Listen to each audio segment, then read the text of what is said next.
Hello everyone, Jeff with the Green Review. In winter we didn't have to do very much outdoors in our landscapes. In the early spring we're really ready to go and do something in our lawns and our gardens because it's going to be spring, it's going to warm up, we're going to have a warm day here, a warm day there, and we're going to want to get out and do something. Well, the nice thing about early spring, March and April, at least the first half of April in the northern states, there isn't anything to do yet. So as the northern grasses start to green up and the crocuses start to come up, the snowdrops are in bloom, the aconites might be in bloom, daffodils and tulips are just coming out of the ground, and everything else is still not doing anything. The vines, the trees, the shrubs, there's very few things beginning to bloom at all. The forsythias haven't even started blooming, but we've got a nice day out. So we want to get out and do something. There are a few things we can do in our landscape this early in the spring. So let's talk about them. First, let's talk about the lawn. This area is in zone 4 to 5. So the information I'm giving you here today will have to be adjusted depending on where you're at in the country. The zone 4 to 5 area here has its last killing freeze into the middle of May. So you can adjust from there. First thing you do for the lawn is go around and pick up all of the debris that has accumulated over the winter time. You might have to do a leaf blower and blow some leaves off in the corners, but a lot of sticks and things will end up falling in, and plastic bags or something like that might blow in. So go around and pick up all of the debris. Do spot treatments of weeds in the lawn. Do not do a full application of a weed and feed fertilizer for the lawn because this time of year is not the proper time to do a fertilization. As these weeds are just starting to grow, they're very easy to kill with just a little tiny spot applications as you find them, and so you'll be able to conquer the weed situation very early and have a much better lawn over the long run by just doing a little bit of treatment early in the season. This is the second best time of year to do a core aeration. Fall is best. The cores should be 3 inches apart in both directions and 6 to 8 inches deep is best. It's hard to find a machine that'll do it that way, but if you can, that's the best recommendation. Deeper the better. Do not de-thatch. Brown grass leaves are not thatch. Many people want to rake up the brown grass leaves, leave them alone. They will decay and become part of the fertilizer, and they insulate the roots from the cold weather at this time of year. Raking damages the grass crowns, and that damage can create entry points for diseases. In the fruit and vegetable garden, there are a few things that can be done early in the spring. Onion sets can be planted.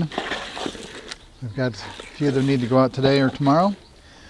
If you have the place where you can put them, you can start vegetable seeds 4 to 6 weeks early than when they can be planted outdoors. So find out when your frost date is, if it's something like broccoli, peas, these onions, garlic, things that can be planted in the cooler weather.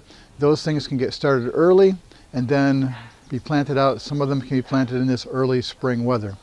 Then the grapevines can be trimmed. There's a little bit of fruit tree pruning that can be done. The asparagus tops from last year can be cut off if those weren't removed last fall. Rhubarb could be transplanted. So there are a few things that you can do in this early springtime. For the trees and shrubs in the landscape, you can transplant trees and shrubs when they're dormant.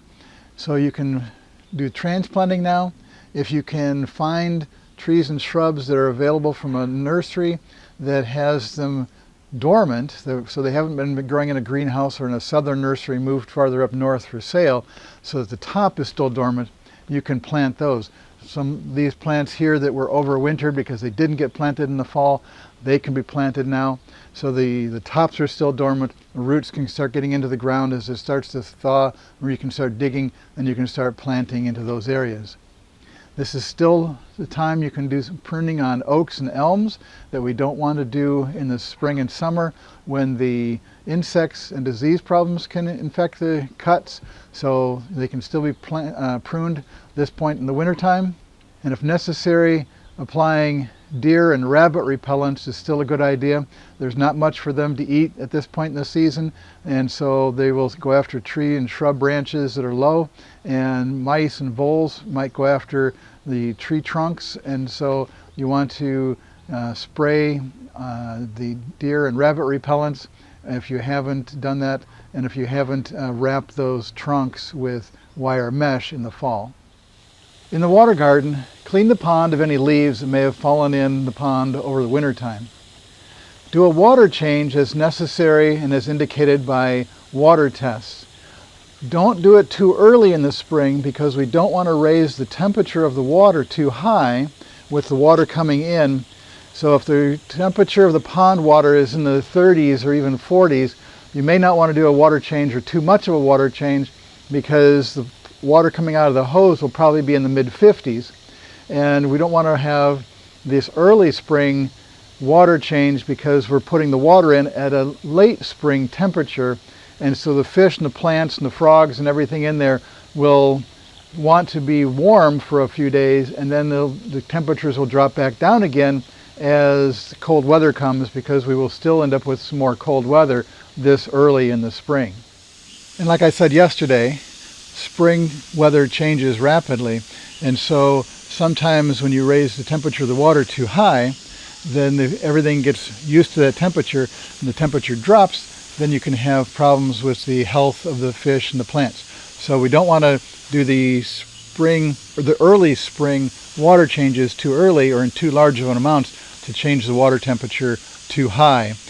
This is going to freeze in the next couple of days, and it'll be back ice over the top, and the fish will be dormant back in the bottom. So it's not too big of a problem here, but it can be if you do too many water changes and too large of a water change too early in spring.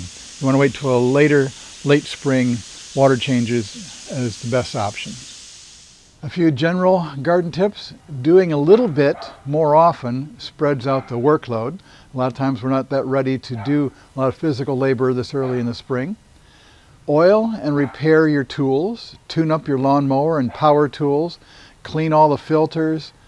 Take the snow blower in for tune-up and pick up the lawnmower if you've dropped it off for the winter time. Clean old flower pots and bird baths with a 10% bleach solution so they'll be ready for spring. Review your journals and photo albums of past years so that you have some ideas of what you can do in the garden this year. Bring pictures of flowers and vegetable garden ideas to garden center staff for help picking out new plants. Clean up flower beds of sticks and debris left over the winter time, and go to flower and garden shows to get some new ideas. And this has been Jeff with the Green Review. Thanks for watching.